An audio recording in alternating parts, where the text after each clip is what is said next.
Bora para mais um vídeo, galera. E aí, tudo beleza? Chegou sexta-feira. Tamo aí. Fazemos uma carga já. Vamos ver se a gente consegue pegar mais uma lá. O vídeo hoje, galera, é sobre uma... Vixe Maria. É sobre uma história que aconteceu com um camarada meu. E eu falo pra você que isso acontece muito, todo dia pelo país afora aí.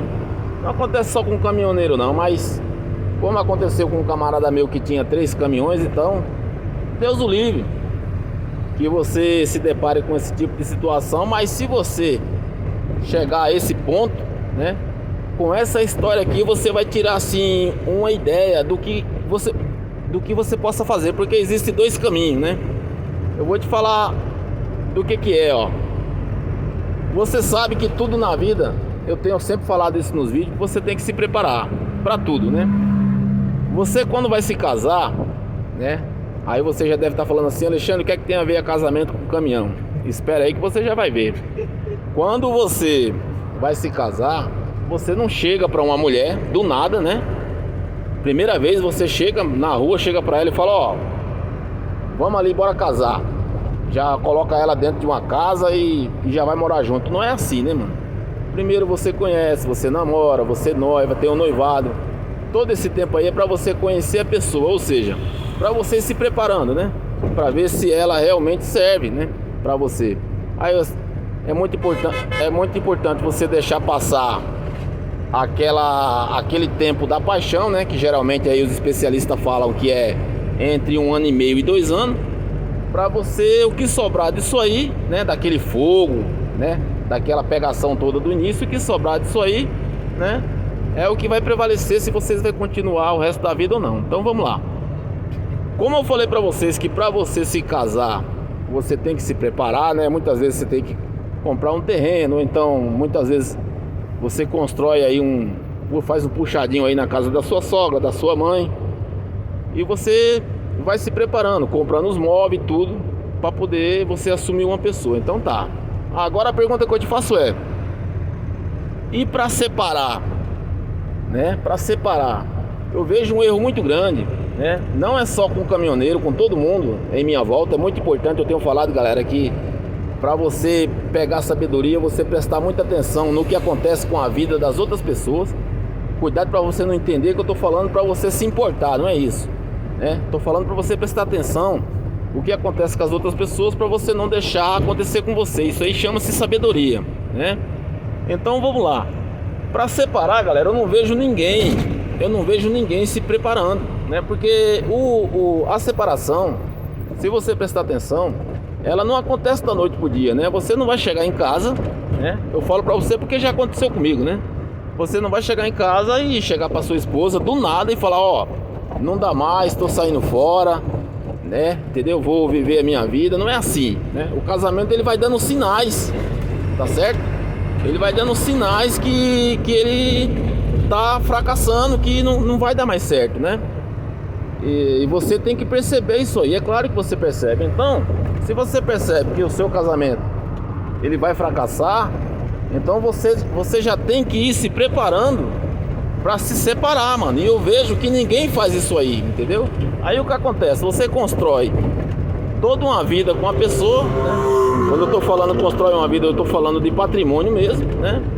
Você não se prepara para separação, e o que acontece? Quando vem o final, a mulher vai e leva metade do que você tem. Muitas vezes quando você tem filho com ela, né?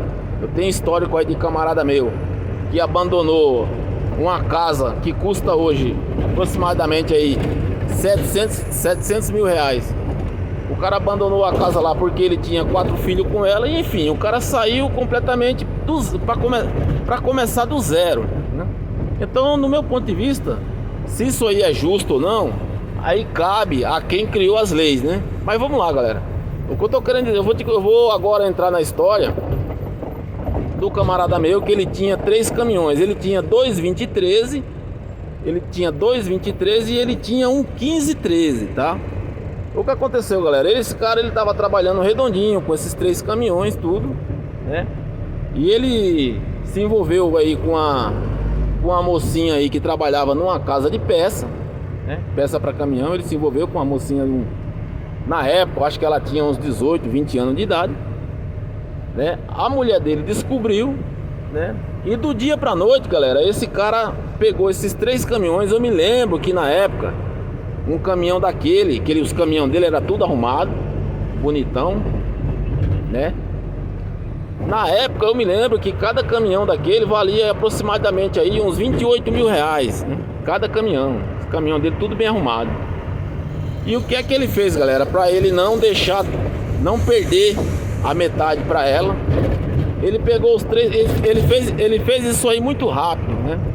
É por isso que eu falo pra você, galera, que se a pessoa, no caso dele, né, se ele tava se envolvendo com essa moça aí, e ele corria o risco de uma hora a esposa dele descobrir, né, e vir tudo de água abaixo, então ele já tinha que ter se preparado para não acontecer o que aconteceu, porque do dia para noite, quando ela descobriu, ele vendeu os 3 caminhões completamente.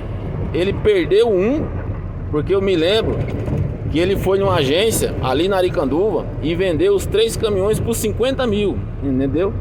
Se é que os 3 caminhões juntos passava dos 80 mil reais, entendeu? Então ele foi lá, vendeu os 3 caminhões rapidinho. E o dono da agência, que tá ali para esse tipo de coisa mesmo, né? Não tem nada com isso. Eu só sei que ele vendeu, galera, os 3 caminhões, comprou uma carreta, né? Comprou uma carreta. Eu me lembro que era um caçambão desse de transportar areia, né? E enfim, galera, quando a esposa dele, né, veio se dar conta de entrar na justiça e tudo, né? Ele já não tinha mais os 3 caminhões, tá certo? O caminhão que ele comprou, ele colocou no nome de um irmão. Ele fez isso aí tudo em questão de uma semana. E quando ela correu atrás dos seus direitos, ele não tinha mais nada no nome. Então assim, galera, para finalizar a história, existem os dois lados aí, ó. Você pode interpretar como ele preferiu perder aproximadamente aí, ó, 30, 35 mil reais. Ele preferiu perder pro dono da agência, porque ele entregou os caminhões dele lá completamente, os 3 por preço de 2, né? Então ele preferiu perder esse dinheiro todo do que de repente ele vender os caminhões pelo um preço justo e deixar, né, a metade do dinheiro para a esposa dele. Tá certo que ele teve que abandonar lá, deixou uma casa, né, que hoje eu não sei quanto que vale a casa, mas deixou para ela lá, porque ele tinha filho, tinha tudo.